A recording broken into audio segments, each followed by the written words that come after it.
Assalamualaikum, hapunten bade sadayana. Abdi ayeuna bade masak hayam kecap. Urang siap-siapkeun ieu bumbuna nyaeta aya bawang bodas, cabe beureum, bawang beureum, muncang, sareng tomat. Tong hilap oge nya kecapna baraya. Satos kitu sadayana urang rendos ieu bumbu-bumbu anu tadi. Satos sadayana direndos, nah nembe urang ayeuna goreng we ieu bumbu.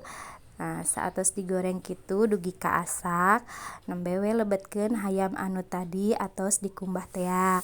Tong hilapnya diaduk-aduk.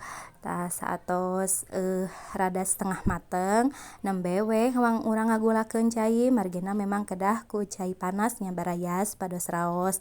Lebetkeun we wios we caina oge rada seueur margina kan bade digodog baraya. Tah tong hilap oge nya dikekep atanapi ditutup. Tuh, saatos rada saat caina tambihan we gula beureum, sareng uyah, sareng pecin, tambihan oge si kecapna baraya. Nah, aduk-aduk oge nya dugi ka saat caina dugi ka asak. Ieu we selera sesuai selera we nya pangintennya raos sareng teu mah. Tah abdi baraya di dieu bade ngadamel perkedel kentang sareng endogna sabutir we endogna. Ieu teh di abdi mah baraya namina teh huwi. Tah aya oge sih nu nyebatna teh ieu teh kumeli. Rupi-rupi nya baraya.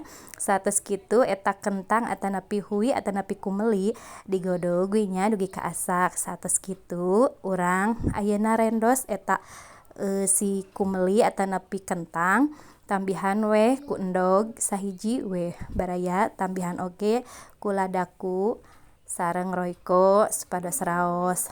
Nah, diaduk-aduk we sadayana pamitos nyampur urang goreng. Nah, saatos digoreng ieu baraya dugi ka kuningan, sanes ka kuningan nya tebih teuing. Maksudna teh dugi ka koneng baraya, dugi ka asak kerekes supados raos. Nah, satos kitu tuh alhamdulillah geuninganan tuh atos rengseknya ieu masak teh. Sakitu we ti pribados. Wassalamualaikum warahmatullahi wabarakatuh.